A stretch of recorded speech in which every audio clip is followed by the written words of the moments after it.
Hey folks, Saksham this side from AceIPM. Many of you would already know that I was a part of the first batch of IPM at IIM Rohtak. And a lot of you are wondering as to how an IIM interview is really like. People who have their interviews right now or the 24 or 25 batch. And for all of you, I'm going to reenact my interview of IIM Rohtak back from 2019 June. So without any further ado, let's begin and let's see how it goes.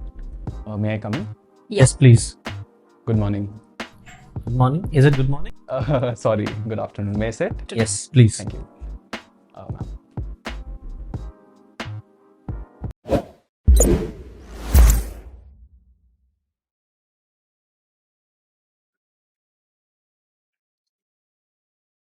Okay. So, Saksham Chauhan. Okay. Where are you from? I'm from Ghaziabad, but for people who don't live around, my area, I'd usually tell them that I'm from Delhi. Why so? Because Ghaziabad falls under the region of Delhi NCR, so people generally might not know about Ghaziabad, but they'll sure know about Delhi. All right. So can you please tell me the difference between Delhi NCR, Delhi NCT, and Delhi? Okay, so in the case of Delhi NCT, that is the National Capital Territory. That is the union territory that we all know of.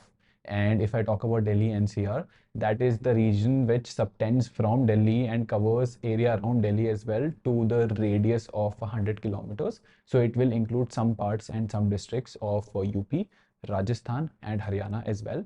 And New Delhi becomes a district within the boundaries of Delhi NCT, which actually is the capital of our country. Okay. So you use the word subtend. What does that mean? Subtend, actually the usage over here would be wrong, but subtend is a word which we use in mathematical sense. If I remember correctly, that is regarding the angle which is formed from a line. I am not too sure since it's been about 2 years since I have been in touch with math, but it has something to do with angles, that is for sure. So you just mentioned that you haven't been in touch with maths for 2 years, but do you realize that maths is an integral part of IPM course? So how do you plan on tackling with the same? Yeah, that for sure is an important part and element of IPM course. But what I do feel is that, given that people are coming in from various backgrounds in the case of IPM, and IPM as a course is also very diverse. So I may be somebody who struggles with math. There may be some science students who might not be so proficient in commerce subjects. There would be somebody from the humanities stream as well. We'll all have our strengths and weaknesses, and I think together we can collaborate and sail through this curriculum as a whole. So I don't think that should be a problem. I'm willing to put in efforts to, to take care of the mathematics part, which comes as a part of this course. Okay. Nice. So speak something about the Discord in colleges.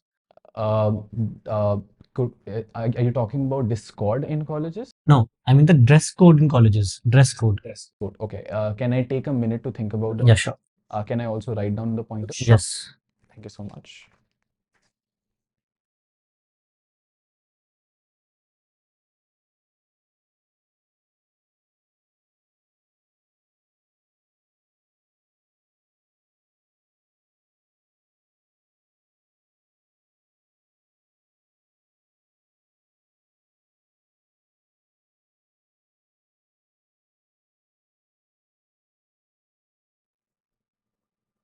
I think I'm ready. So when we talk about dress code in colleges, what we need to really, consider is the fact of freedom of expression. Some people might consider it taking away their freedom of expression because we all may not be so, expressive enough to, express ourselves and our personality through various means, but our dressing sense is one way which passively, tells the world, what we actually want to express. In that case, I think having a very stringent dress code takes away from the freedom of expression which people really seek for, especially when they get into college, because it's very liberating when you shift from a school to college wherein you have rigid uniforms to when you have the ability to wear anything you want to. At the same time, I feel like for some courses, for example, the management course that we are considering over here, or even let's say MBBS, in courses like these where professional skill building is being done, I think dress code still makes sense because it helps the person understand what or realize what he is going to be like, how he should be envisioning himself 5 6 years down the line. So in that case, I am in favor of having a moderate level of dress code, but not a very stringent uniform. So you have a dress code, okay, you need to be in business attire, but then you also leave that freedom on the student to choose within that constraint what he actually wants to wear and not. So that is what I feel is the significance of having a dress code in colleges.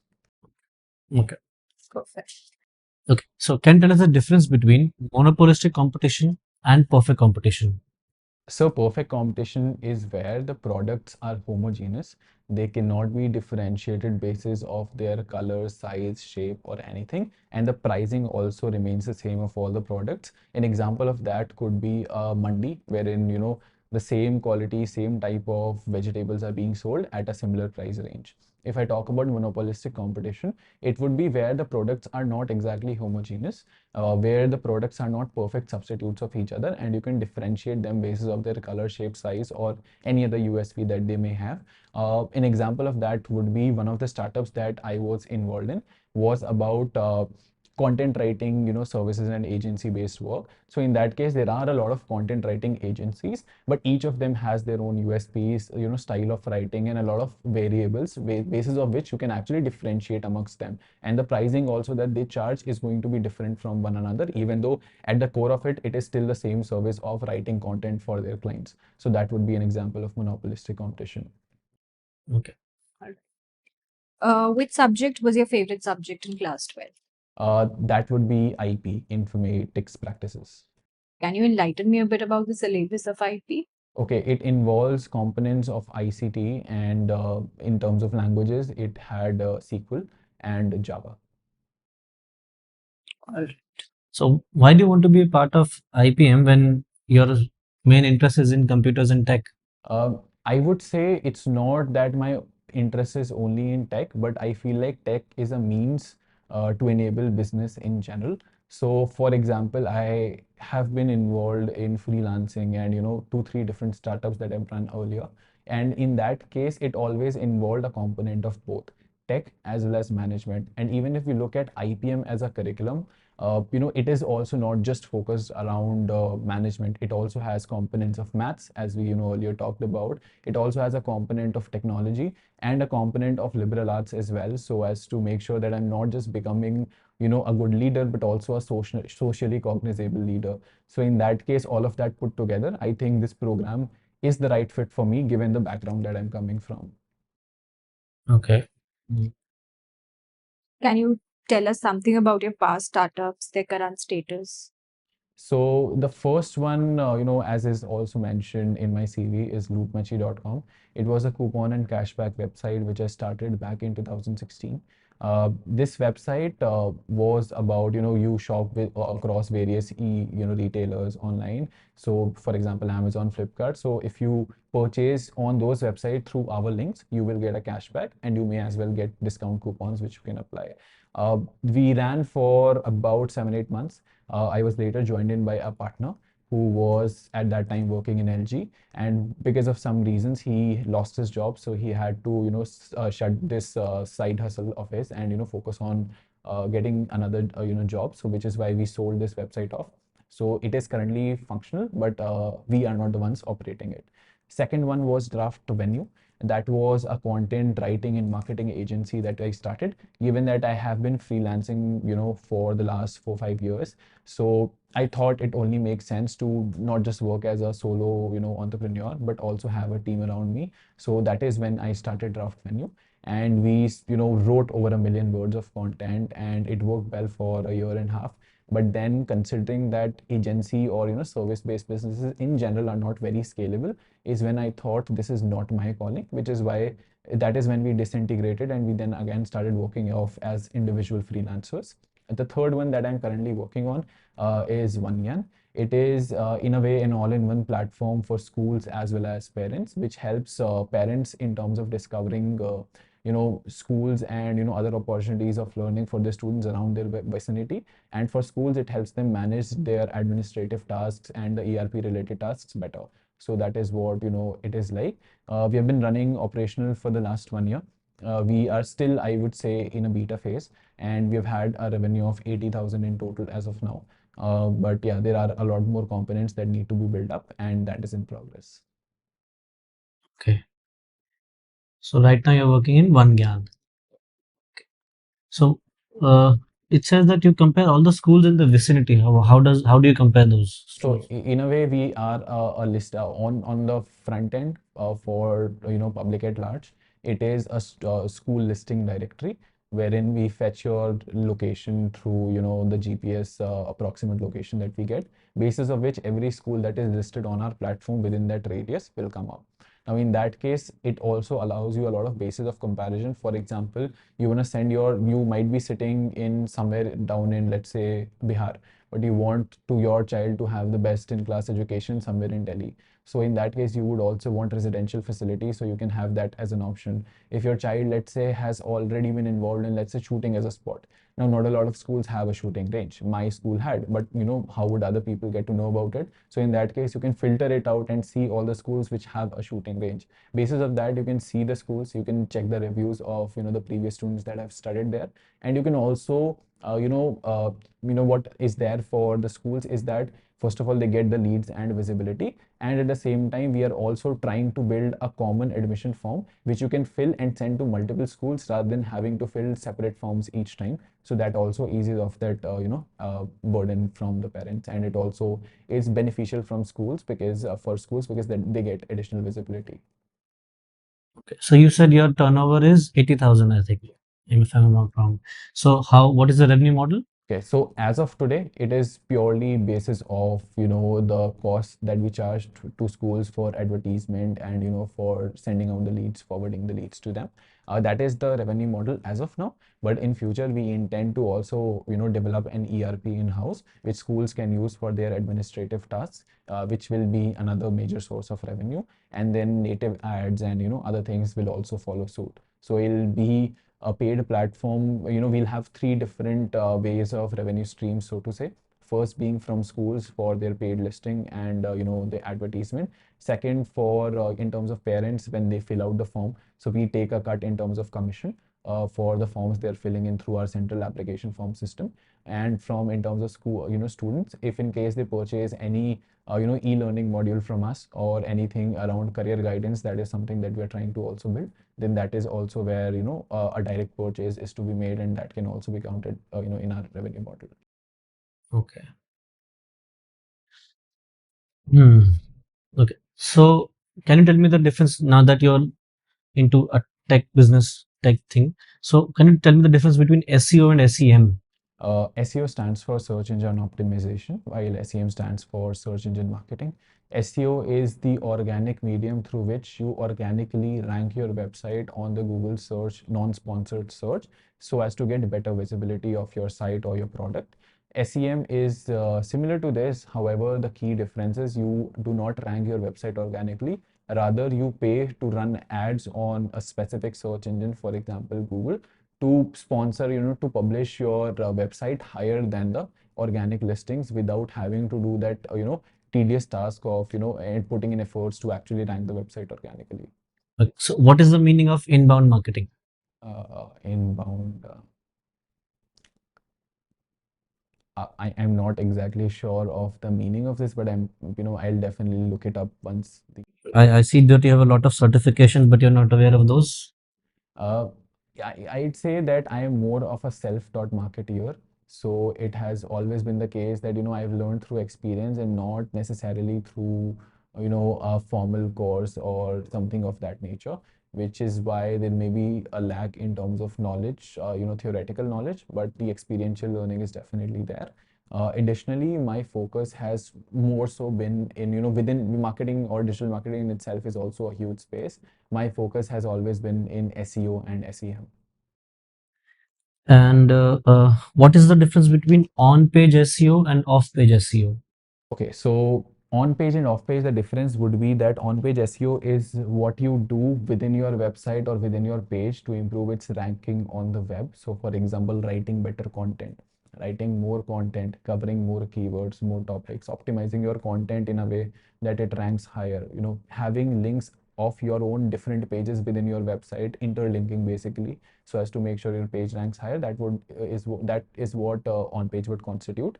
If I talk about off page, Off page is going to be what you do outside of your website to boost your rankings, which will be primarily, let's say, sharing it on social media. So having a higher social engagement would be a signal to Google that this content is good and it is share worthy. Second, major factor that comes into picture is backlinks. How many different websites on the web is linking to your content, because that basically tells Google that those websites are vouching for this piece of content, so it better be good. So in that case, it ranks higher on the search engine. Okay. Okay. So, just a few more questions. Okay. Okay. And how does a search engine actually work? So search engine basically indexes. There's a, we on the websites we have a robot.txt file which allows some web crawlers to come on our website and see our pages. So these search engines will, have crawlers. They go and check all the pages. So the way it works is every page is linked to every other page on Google. So on my website there would be a link of, my Facebook page. On Facebook there may be a link of 100 different websites. Those 100 different websites will be linking to some other thing. So eventually those crawlers go and check out those links, and eventually they reach to every nook and crook of the entire of search web space that is there. So all those pages are then crawled and they are listed in an index, and basis of what we are searching, the index then looks up for those keywords within that index and sees what kind of pages are relevant, and then Google, using its algorithm, takes a decision which are the most relevant pages for that particular search and ranks those top 10 pages on the first page. Okay. Can you give me name of any 5 search engines? That would be Google. Then next comes Bing. Then there is DuckDuckGo, which is more privacy focused. There's Yandex, which is more popular in Russia. There's Baidu, which is more popular in China. Which is the second biggest search engine? If you consider a video search engine as well, in that case, it should be YouTube, and otherwise it would be Bing. And I'm talking a lot about SEO, but what is the future of SEO? I feel like slowly we are shifting towards a space wherein SEO might not be as relevant, since as a brand it makes more sense for you to start your paid campaigns because they give instant direct results. Of course, SEO becomes an important integral part of your overall marketing campaign, but I think there's a shift towards paid marketing campaigns because companies are well funded, they have money to burn, so they usually prefer prioritize the SEM route than SEO. So that is there. And secondly is within the space of SEO also, I see a good use of NLP, which is natural language processing. So that may also change the landscape and the way we get to see the results of our searches. So that is how it may change. Okay. However, you won't get enough time to pursue all this in the coming 5 years. It's going to be really hectic. So, do you think that you can really justify being here? I would say, of course, it is going to be hectic, and it's not just me who's going to come with, aspirations and things that I'm working on. People may have different aspirations. They may be working on them as well. And I feel like the actual learning happens when you are working beyond just classroom. So I think I'll be able to manage all of that, alongside my academics. I don't think you'll be getting a lot of time to pursue all this because IIM is not everyone's cup of tea. I definitely get that. However, I've been doing it for the last 6-7 years, and I've managed freelancing my startups with my class 10th, not sacrificing my grade. I still had a 9.6 GPA there. In 11th, people usually, are more laid back and they don't study. But even in 11th, I had a 94.4%, and I was also working on my startups at that time as well, maintaining a decent stream of revenue. So that was also there. And even in the case of, class 12th, I had a score of 95.4%. I was still working on my, side hustle. So I think like if I have been able to manage it this far, there's no stopping further from here, and I will be able to, make time for all this whilst not sacrificing the studies, which are going to be the first and foremost things. So I think managing it won't be a challenge for me, and I don't see that as a problem. Okay. Thank you so Thank you so much, Sakram. We'll let you know whatever is the result. Thank you. Okay so self feedback time. पहली बात तो मेरा interview इससे काफ़ी लंबा था. This is just a short excerpt of that. सारे questions हमने कवर भी नहीं करे. एंड द रीज़न इज, पहली बात तो मेरा इंटरव्यू ऑफलाइन था. इट वाज 2019, जून का महीना था. and I go in, and the way it works is, I think it was in Taj Vivanta Dwarka. So the way it works is, आपके सामने 4-5 रूम होते हैं, सब अलग अलग पैनल्स होते हैं. तो मुझे मेरा पैनल अलॉटेड है, सामने बच्चे बैठे हुए हैं, they're patiently waiting for their turn to come. Patiently तो नहीं वेट करते हैं, एवरीबडी इज डिस्कसिंग, मेरे 99% है बोर्ड्स में, मैं इस प्लेयर, इसमें नेशनल प्लेयर हूँ, इसमें वो हूँ. So the anxiety is creeping in for everybody, and so is the case with me. मैं इतना बात नहीं कर रहा हूँ, मैं अपने काम से काम में मतलब रख रहा हूँ. I am anyway not somebody is very socially outgoing, तो मैं किसी से बात नहीं कर रहा. I don't know anybody there. But my turn comes. Usually interviews 12 से 15 मिनट के चल रहे थे बगल वाले पैनल्स में भी. आई गो इन and I am inside that room for a good 40 to 50 minutes. Now the people outside, they are panicking. Like I am killing it inside the interview room, but people outside are panicking because बगल वाले panel से एक इंसान गया, वापस आया, इधर से एक इंसान गया, वापस आया, फिर गया, वापस आया, फिर गया, वापस आया, फिर गया, वापस आया, and that is when I come back. So everybody is perplexed कि ये अंदर actually चल क्या रहा था, इसकी पिटाई कर रहे थे या what exactly was happening, right? And that is why other people got anxious because of my interview. So that happens a lot, especially in the case of an offline interview. Best practice is that you don't listen to other people, you don't let all of those things take over you, right? अपना काम और composure maintain करके चलना है, उसके बाद आपको interview देना है. First thing is, you need to be in formal attire. मेरा attire तो formal था, but मेरे बाल कटे हुए नहीं थे. मेरी, my facial hair is all, very unkempt right now, so that is something that should not happen with you. If I talk about myself, मेरे actual interview में भी बाल ठीक ठाक length के थे, and I wasn't clean shaven because I was like, ठीक है, if that is the reason why they don't want to accept me into their college, let it be, I don't mind. But I think it's best not to have that attitude, because some interviewers will not mind even if you're coming in, let's say, normal jeans and t-shirt, or with your beard and everything, but some may. So why take a chance? So in that case, please make sure your hair are properly combed, and your facial hair should not ideally exist. You should be clean shaven. So make sure that is happening in your case. Then I knew I was repeating this myself before getting into the interview room, but I still made this mistake of telling them good morning when it was good afternoon. It is a giveaway that you are anxious at that point in time. So ideally, if in case you can have that thing ki if you're wishing somebody कि afternoon चल रहा है, you wish a good afternoon, evening चल रहा है evening, morning चल रहा है morning. गलत बोल भी देते हो, it is all right, just like me.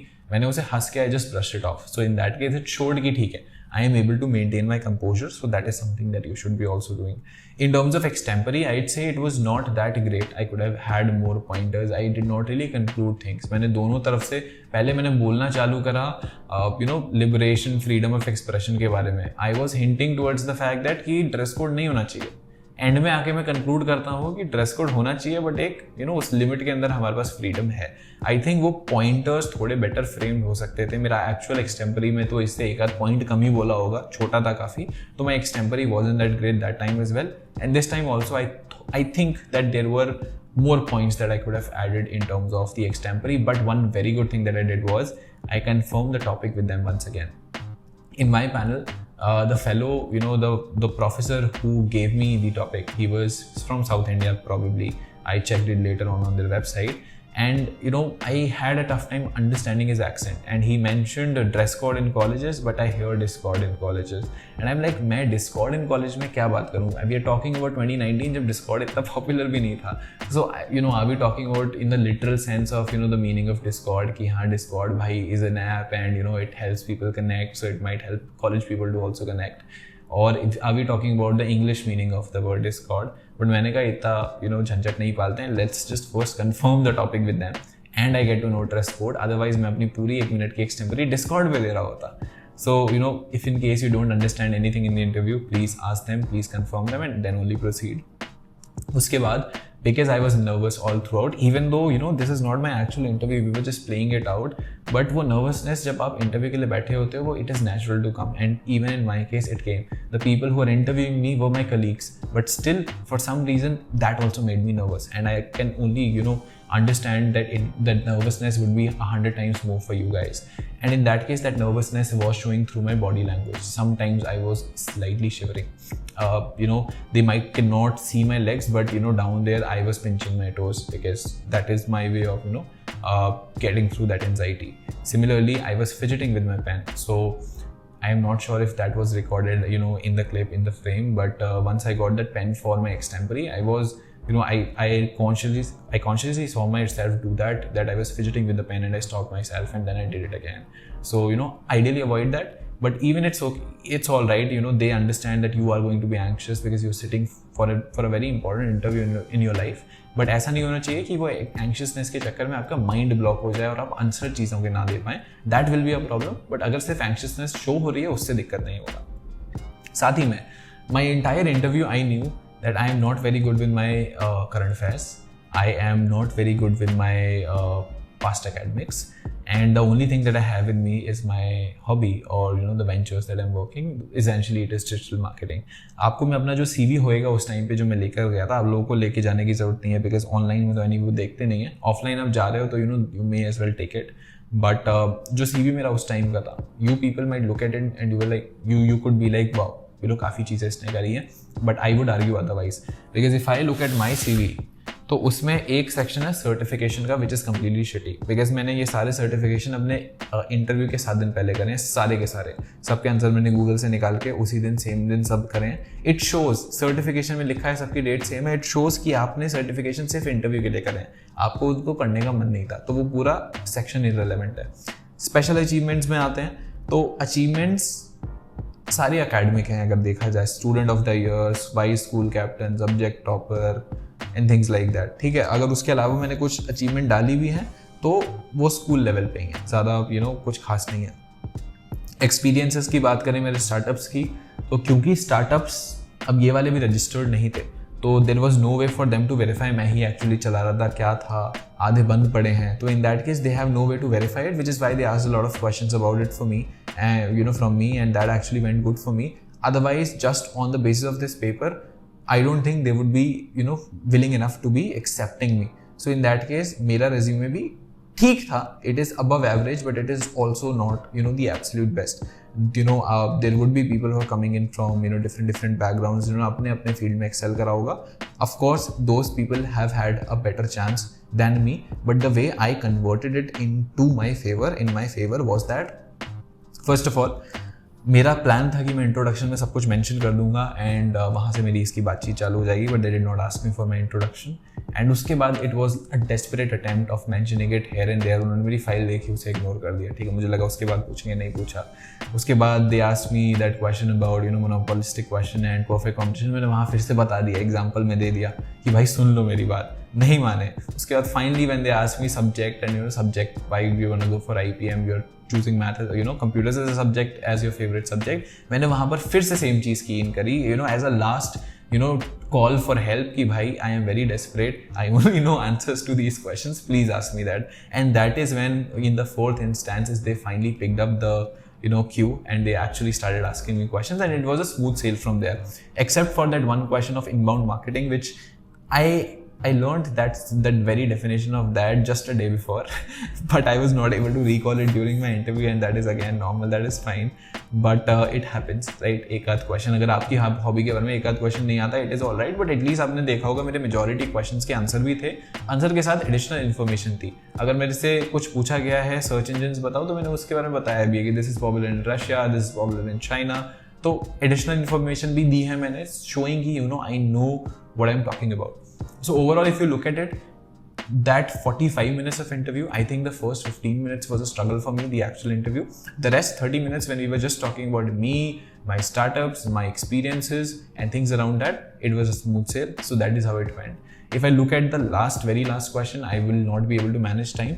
In the actual interview, my answer was slightly cocky. I edited that part out in this particular interview because there my last line was, I've managed all of it, beautifully well with my academics, not hampering, my academics in my 10th, 11th as well 12th. So what makes you think that I won't be able to manage it, with my, IPM studies? So it was like a question to them.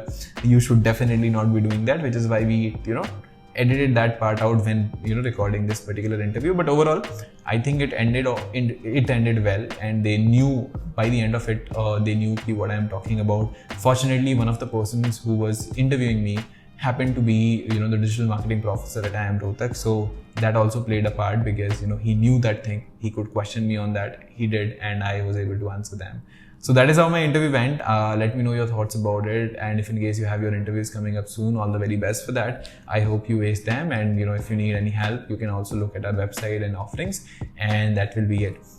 If you like the video, please like the video, share it with your friends, and comment down your views. I'll see you in another one. Till then, stay safe, take care, all the best, and bye bye.